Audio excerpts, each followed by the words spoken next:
आपकी पेंशन का जो पैसा है वो आपका जीने का अधिकार है। आपका जो एरियर का पैसा है वो आपका अपना है। और आप चाहे वीआरएस लेकर रिटायर हुए हो तब भी आपकी पेंशन ज़रूर होगी, क्योंकि हमारे पास पुख्ता सबूत हैं और हमारे पास ग्रीवेंस पोर्टल के नंबर्स हैं और हमारे पास डीटीसी के रिटायर्ड कर्मचारियों की पूरी जानकारी है। जिसको ये धोखाधड़ी कर रहे हैं, कभी कह रहे हैं कि रिकॉर्ड नॉट फाउंड, कभी कहते हैं कि इनकी जो क्वालिफाइंग सर्विस है वो 10 साल से कम थी। लेकिन मैंने जो अभी आपको लेटर पढ़ के सुनाया जिसमें ये कहा गया कि इनकी क्वालिफाइंग सर्विस 10 साल से कम है, उनकी सर्विस जो है वो 27 साल की है। 27 साल उन्होंने डीटीसी को अपना योगदान दिया है और अपनी ज़िंदगी के 27 साल दिए हैं। ये झूठ और भ्रष्टाचार चल रहा है, धोखाधड़ी चल रही है, गुमराह किया जा रहा है और इस गुमराह करने के चलते को हम बर्दाश्त नहीं करेंगे। हम एकजुट होंगे, एकता के सूत्र में बंधेंगे, इस संघर्ष को हम एकता के मुहिम में बंधते हुए आगे बढ़ाएंगे। जितने कर्मचारी जुड़ सकते हैं मैक्सिमम जुड़िए, जितने बच्चे उनके जुड़ सकते हैं जो कंप्यूटर से भी हैं, मोबाइल से भी हैं, जिनको ये वीडियो दिख रही है और वो समझ में आ रही है, आप जुड़ें। आप अपने कमेंट्स भी लिखें, आप लाइक करें, इसको सब्सक्राइब कर लें। इसलिए नहीं कि कोई चैनल को बढ़ा रहे हो आप, कोई चैनल नहीं बढ़ रहा है इसमें मेरा और आपका जुड़ना बढ़ रहा है। मैं ऋतु मुंजाल एडवोकेट और जुडिशरी की तैयारी करती हुई एस्पिरेंट, साथ में बुजुर्गों के लिए नतमस्तक एक वकील, एक अधिवक्ता, एक लड़की, एक मान सम्मान की लड़ाई लड़ती हुई वकील, रोटी रोजी कमाने के लिए आगे बढ़ती हुई वकील, रोटी रोजी दिलाने के लिए लड़ती हुई वकील, संघर्ष करता। और इस संघर्ष में मेरे साथ जुड़ने वाले सभी वो बच्चे, सभी वो यंगस्टर्स और सभी वो कर्मचारी जो चाहते हैं कि सच्चाई की लड़ाई को हम एकता के सूत्र में बंध कर लड़ें, ताकत बने और एक दूसरे का सहारा बने। और हर कर्मचारी जो जीवित है, 60 साल से ऊपर है, कर्मचारी नहीं, मैंने कई बार आपको कहा है कि वो सारे बुजुर्ग कर्मचारी को छोड़ के जो देश की सेवा में नतमस्तक है, जिन्होंने 60 साल अपनी ज़िंदगी के इस देश को दिए हैं, इस देश की राजनीति को दिए हैं, अपना वोट बैंक दिया है, अपनी वोट दी है, साथ में अपनी रोजी रोटी कमाने के लिए, चाहे उन्होंने बिजनेस का सहारा लिया हो, चाहे उन्होंने नौकरी का सहारा लिया हो, चाहे वो सरकारी नौकरी में रहे हो, प्राइवेट जॉब में रहे हो, बैंक में रहे हो, सबको वोट देने का जिसको भी अधिकार है वो सब मेरे साथ जुड़े, वो सब मुझे सहयोग करें, वो सब एकता के सूत्र में बंधे। और मैं अकेले ही नहीं, मैं और वकीलों को और जजेस को और मिनिस्ट्री लेवल के जो अच्छे कार्यकर्ता हैं या अच्छे अधिवक्ता हैं और अच्छी शक्ति रखते हैं, ताकत रखते हैं, एकता के सूत्र में बंध कर इन बुजुर्ग रिटायर्ड कर्मचारियों की पेंशन और इन बुजुर्गों की, इन सीनियर सिटीजन्स की जो हमारी धरोहर है, उनके लिए काम करने के लिए इच्छुक हैं। प्लीज़ सहयोग करें, जुड़ें और आगे बढ़ें और साथ में जुड़ के इस संघर्ष में शामिल हों, इस अग्नि में कूदें और आप सब ताकत बने, हथियार लेकर अपने अपने आपको जितना ज्ञान है वो उसको आप बढ़ाएं, जितनी आपको नॉलेज आप उसको बढ़ाएं और आप अपने हर उस आस पड़ोस में रहने वाले बुजुर्ग को जो 60 साल से ऊपर हो चुका है लेकिन उसको कहीं से कोई सहारा नहीं मिल रहा, या वो बच्चे नहीं संभाल रहे हैं, अगर बच्चे धोखा दे रहे हैं, बच्चे सेवा नहीं कर रहे हैं, बच्चे उनका साथ नहीं दे रहे हैं और बच्चे उनकी प्रॉपर्टी पे कब्जा करना चाहते हैं, तो वो भी मुझे बताएं। उसकी समस्या का समाधान भी है। सीनियर सिटीजन एक्ट 2005 कहता है क्लियरली कि आप अगर अपने माँ बाप को तंग करते हैं, अपने बुजुर्गों को तंग करते हैं, उनकी इज्जत नहीं करते हैं, उनको मान सम्मान नहीं देते हैं, उनके हक हलाल से उनकी सेवा नहीं करते हैं अपने कमाए हुए पैसे से, तो आप सजा के हकदार हैं। आप उस प्रॉपर्टी के हकदार नहीं हैं जो आपको वो देना चाहते हैं, या उनके पास जो है आप उनकी किसी भी चीज़ में दखल अंदाजी नहीं कर सकते और आपको बेदखल कर दिया जाएगा और आपको दरकिनार कर दिया जाएगा अगर आप सहारा नहीं बने तो। और वो बच्चे जो काबिल हैं, वो बच्चे जो नतमस्तक है अपने माँ बाप की सेवा में, उन बुजुर्गों की सेवा में जो 60 साल से ऊपर हैं, जो सीनियर सिटीजन हो चुके हैं, हमारे देश और हमारी धरोहर बन चुके हैं और जिनके विचारों से, जिनके आशीर्वाद से हम पनप रहे हैं, फल फूल रहे हैं और ये पेड़ जो है जड़ से देखिए कहाँ से कहाँ तक पहुँच रहे हैं। ये कुतुब मीनार आसानी से नहीं बनते हैं, इसके लिए आपको मेहनत करनी पड़ती है, संघर्ष करना पड़ता है और आपको आगे बढ़ना पड़ता है। आप सब मेरे साथ जुड़ जाइए, ताकत बन जाइए, एकता के सूत्र में बन जाइए। हम किसी राजनीति को नहीं मानते, हम किसी भ्रष्टाचार को नहीं मानते, हम किसी रिश्वतखोरी को नहीं मानते, हम किसी मूर्ति पूजा को भी नहीं मानते, हम किसी पाखंड में भी बिलीव नहीं करते, हम किसी अंधविश्वास में भी बिलीव नहीं करते। हम बिलीव करते हैं सेवा में, और वो सेवा है मानवता की सेवा। कहते हैं नर सेवा नारायण सेवा। अगर हम किसी इंसान की सेवा कर रहे हैं तो समझ लो हमने परमात्मा की भक्ति कर ली, हमने वो जोत बत्ती कर ली, हमने वो धूप बत्ती जला ली, हमने वो मंत्र पढ़ लिए, हमने वो सब कुछ पाठ प्रतिष्ठा कर ली जो हमने एक मूर्ति और एक पत्थर के अंदर ढूंढना चाहा। हम अगर वो इंसान के अंदर ढूंढ लेंगे तो शायद हम कामयाब हो जाएंगे। मैं इस सोच में बिलीव करती हूँ, और मैं इस सोच के साथ जुड़ने वालों को ही अपने साथ जोड़ना चाहती हूँ, ना कि मैं उन लोगों को जोड़ना चाहती हूँ जो भ्रष्ट राजनीति में बिलीव करते हैं। इधर से आ गया, वहाँ से मिल गया, इससे खा लिया, उससे खा लिया, इतने पैसे दोगे तो काम हो जाएगा, उतने पैसे दोगे तो काम नहीं होगा, अगर आप पैसे जमा कराओगे तभी हम आगे बढ़ेंगे। ऐसा कुछ नहीं चाहिए मुझे। और ऐसी भ्रष्ट राजनीति से भी मैं दूर रहती हूँ, ऐसे भ्रष्टाचार से भी मैं दूर रहती हूँ, ऐसी करप्शन को मैं थूकती हूँ, दरकिनार करती हूँ, और 2 वक्त की परमात्मा की दी हुई अच्छी रोटी पे बिलीव करती हूँ। और चाहती हूँ कि जिसकी जो हक हलाल की कमाई है, जो रोजी रोटी है, वही उसे नसीब हो। और उस नसीब को करने के लिए अगर वो लड़ता है या संघर्ष करता है तो उसके साथ मैं खड़ी हूँ, और मेरे जैसे वो सारे नौजवान खड़े हैं जो बुजुर्गों के आशीर्वाद में बिलीव करते हैं, सच्चाई की लड़ाई में बिलीव करते हैं, अपनी हक हलाल की कमाई में बिलीव करते हैं, और दान दक्षिणा करते हुए भी आगे बढ़ते हैं, दूसरों का सहारा बनते हैं, दूसरों के दुख सुख को हरते हैं, और साथ में सब सेवा में लीन हो जाते हैं। ज़रूरी नहीं है हम सुबह उठ के मूर्ति पूजा को करें या किसी ऐसी जगह हाथ जोड़ें जो कोई सुन ही नहीं रहा, देख ही नहीं रहा। जो देख रहे हैं, जो जिंदा हैं, जो सुन सकते हैं, जो समझ सकते हैं, जो आपके सिर पे हाथ रख के आपको आशीर्वाद दे सकते हैं, अगर हम उनको करेंगे, उनके साथ जुड़ेंगे, उनकी सेवा करेंगे तो शायद परमात्मा हमें जल्दी सुनेगा और हमारी तरक्की भी जल्दी होगी। तो ये छोटा सा लालच है मेरा, और ये छोटा हो या बड़ा हो, यही लालच है बस। और इसी लालच के चलते मैं आप सबको अपने साथ और ललायत करके लालच में जोड़ना चाहती हूँ, और एकता के सूत्र में बंधने के लिए बार बार मजबूर करती हूँ। जब 1 महीने की पेंशन आई थी ना, मैंने कोई खुशी नहीं मनाई थी, मुझे पता था, और मुझे पता चल गया था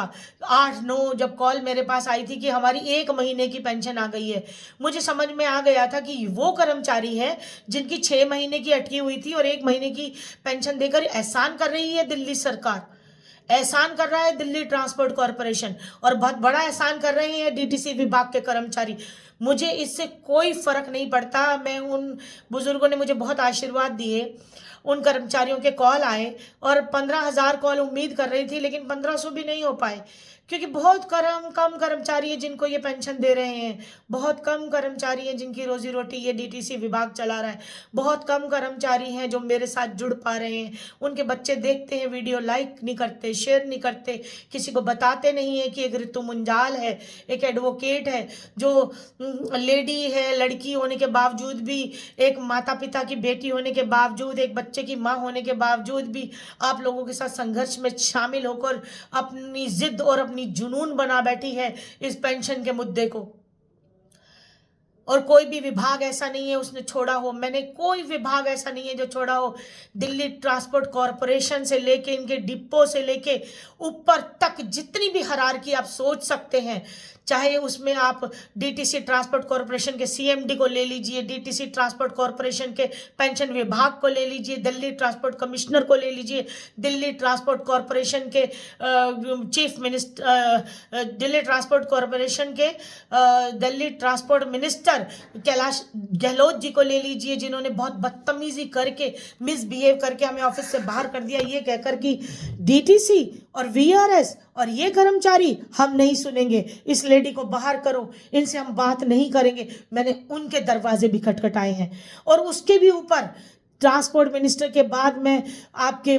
जो केजरीवाल साहब हैं उनसे भी कई बार मिली, बार बार मिली, और हर बार यही आश्वासन लेकर वापस लौटी कि हाँ जल्दी फटाफट पेंशन ज़रूर आएगी। ये मजाक, ये खेल, ये प्रपंच, ये चलता रहा। मैं सुनती रही, आपको भी आश्वासन देती रही, खुद को भी तसल्ली देती रही। मैंने एलजी साहब को भी लिखा, उन्होंने, शुक्र है परमात्मा का, शुक्र है कि एक एलजी पोर्टल लॉन्च हुआ। उससे पहले भी ग्रीवेंस पोर्टल है दिल्ली सरकार के, पर कोई जवाब नहीं आता। उससे पहले भी पोर्टल है दिल्ली ट्रांसपोर्ट कॉरपोरेशन के, जवाब आता है लेकिन झूठा, मक्कारी से भरा हुआ, फ्रॉड से भरा हुआ, धोखाधड़ी से भरा हुआ जवाब आता है कि इस कर्मचारी की डिटेल ही हमारे पास नहीं है। नो रिकॉर्ड फाउंड जैसे शब्दों को इन्होंने इस्तेमाल किया। जब मैंने 150 कर्मचारियों की पिटीशन लगाई थी तो 47 कर्मचारियों की डिटेल देने के बाद इन्होंने अपने आप को, अपना पल्ला झाड़ लिया। उसके बाद मैंने जब मानव अधिकार आयोग में लगाया तो जब ट्रांसपोर्ट मिनिस्टर को हिदायत दी गई, उनको सम्मन देके, नोटिस देके मानव अधिकार आयोग ने बुलाया, तब भी उन्होंने हाथ जोड़कर कहा जी हाँ जी हम काम कर रहे हैं। और उसके बाद सर्कुलर आया 2022 में अगस्त में, जिसमें यह कहा गया कि जितने भी ऑप्टेड, नॉन ऑप्टेड कर्मचारी हैं, करीब 12,000 फाइंड आउट हुए हैं। बड़े बड़े न्यूज़पेपर में न्यूज़ डाल दी, और पता नहीं खरीद के डाली या जेन्युइन डाली, लेकिन कोई 12,000 कर्मचारियों के खाते में एक पैसा नहीं पहुंचा। सब झूठ है, सब मक्कारी है, सब धोखाधड़ी है। ये माइंड वॉश किया जा रहा है, ये हरासमेंट की जा रही है। और मैं, ना तो मेरा कोई परिवार का डीटीसी में है, ना ही मेरा कोई अपना ऐसा डीटीसी में है जिसके लिए मैं संघर्ष कर रही हूँ। मैं संघर्ष कर रही हूँ जो मेरे से जुड़े हैं, मेरी वकालत के बाद मुझसे जुड़े हैं, मेरी कलम की ताकत के बाद मुझसे जुड़े हैं, और जो ये जानते हैं कि ऋतु मुंजाल मदद करने के तरीके से काम करती है, सच्चाई की लड़ाई लड़ती है, झूठ के पुलिंदे नहीं बांधती है। तो मैंने दिल्ली ट्रांसपोर्ट कॉरपोरेशन के साथ जितनी भी हरारकी है सबको लिखा, सबसे रिप्रेजेंटेशंस ली, मानवाधिकार के आयोग के ऑर्डर भी इनकी टेबल पे मारे रख के, लेकिन इन्होंने बदतमीजी के अलावा कुछ भी नहीं किया। पेंशन देने की बजाय मजाक बनाया, खबरों में चलाया, न्यूज़पेपर में चलाया, और फिर अचानक से उन कर्मचारियों की पेंशन भी रोक दी जिनकी पेंशन आ रही थी, जिनके खातों में ऑलरेडी पेंशन आ रही थी। चलते हुई पेंशन को इन नालायकों ने रोक दिया, और इन नालायकों ने जब इस पेंशन को रोका तो त्राही त्राही मच गई, धरने प्रदर्शन हुए। अक्टूबर 11, आपको याद होगा, 11 अक्टूबर 2023 जब हम लोग धरना प्रदर्शन में भी शामिल हुए थे किसी संघ के कर्मचारियों के साथ में, और सचिवालय पे धरना दिया था, तब इन्होंने मजाक बनाते हुए थोड़ी देर के लिए ट्रांसपोर्ट मिनिस्टर ने बुलाया, तसल्ली दी संघ के अधिकारियों को, हाथ पैर जोड़े, हाँ जी हम कर देंगे, लेकिन अभी तक कुछ भी नहीं हुआ है। और जो 1 महीने की पेंशन ये कह रहे हैं आ गई है, वो पेंशन इज पीनट, वो मेरे लिए कुछ भी नहीं है। और ना मैं उन कर्मचारियों से कोई आश्वासन चाहती, और मैं उन कर्मचारियों को ये भी नहीं कहूँगी कि आप मुझे प्यार ना दे, आशीर्वाद ना दे, वो आपका बड़प्पन है, आप देते रहे, आपने मुझे दिया भी है, लेकिन मैं जो उम्मीद कर रही थी वो नहीं हुआ। जो मैं उम्मीद कर रही थी, जो मेरे कर्मचारी उम्मीद कर रहे थे, वीआरएस लेकर रिटायर्ड हुए 300 साढ़े 300 कर्मचारियों की पेंशन और की एप्लीकेशन ऑलरेडी पेंडिंग है, जो कि चीफ सेक्रेटरी दिल्ली सरकार ऑलरेडी कह चुके हैं अपने सर्कुलर में। उसकी रिप्रेजेंटेशन के जवाब में भी उन्होंने कहा जी हम कर रहे हैं, this is under process, and still मैंने आपको दिखाया अभी रीटेकन, रीओपन और अंडर प्रोसेस की कहानी चल रही है। तो ये अंडर प्रोसेस कब तक चलेगा? ये ज़्यादा दिन तक और नहीं चलने देना चाहिए। और अभी जो लेटेस्ट न्यूज़ मैं आपके साथ शेयर करूंगी, बस वो यही करूंगी कि जो भी दिल्ली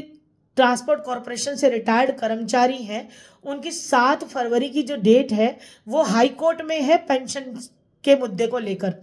उसमें मैं इम्प्लीडमेंट की एप्लीकेशंस लगा रही हूँ, कोई आ जाएगा तो मैं उनकी भी लगा दूंगी। पहले आप रुक जाइए, आप अभी उनकी वेट कीजिए जिनकी ऑलरेडी चल रही हैं। अब रही बात वीआरएस लेकर रिटायर्ड हुए कर्मचारी, उनका मैं तहे दिल से अभिनंदन करती हूँ, शुक्रिया अदा करती हूँ, मान सम्मान करती हूँ, और ये चाहती हूँ कि वो ऐसे ही भरोसा और विश्वास बनाकर एकता के सूत्र में बंध के सहारा बने रहे। आपकी पेंशन हर हाल में होगी, हर कीमत पे होगी, यही दिल्ली सरकार आपके खातों में पैसे डालेगी। डालेगी, यही दिल्ली ट्रांसपोर्ट कॉरपोरेशन डालेगा। और आप ही नहीं, आपके साथ साथ पता नहीं कितने और बुजुर्गों का भला होगा, कितने और वरिष्ठ नागरिकों का भला होगा, कितने और कर्मचारियों का दर्द हरा जाएगा। आपका काम भी होगा। आप इसी तरह जुड़े रहिए, साथ में रहिए। जैसे मैंने आप ये खबर दी, ये विजेंद्र जी की खबर टॉप स्टोरी ने छापी है। और ऐसे ही जो लेटर आ रहे हैं वो झूठे हैं, गलत है। जैसे कि अभी एक और कर्मचारी का शाम को मेरे को फ़ोन आया था, उनका फाइल नंबर है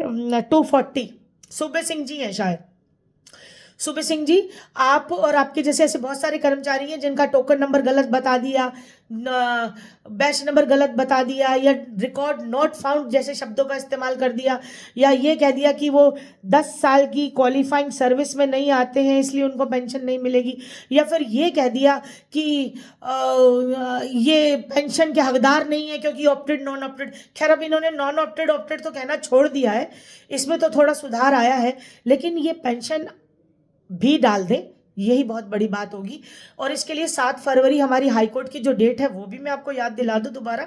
खुद को भी याद दिला लूं। साथ में जो हमारे डीटीसी कोई संघ है, जो कर्मचारी हैं वो धरना प्रदर्शन भी कर रहे हैं, अगर मुझे उनका हिस्सा बनने का मौका मिला तो मैं मीडिया से भी अनुरोध करूंगी, रिक्वेस्ट करूंगी, हाथ जोड़कर विनती करूंगी कि रिश्वतखोरी और भ्रष्टाचार को छोड़कर आप हमारे साथ जुड़ जाएं। आप एक बार इन बुजुर्ग और वरिष्ठ नागरिकों के रिटायर्ड कर्मचारियों की पेंशन बहाली के मुद्दे को ऐसा उठा दें जैसे रामलला के मंदिर के मुद्दे को उठाते हैं, जैसे गाजा पट्टी में हुए नरसंहार के बारे में उठाते हैं, या जैसे कोई भी ऐसी स्टूपिड खबर उठाते हैं जिसका कोई वजूद नहीं है, जिसका कोई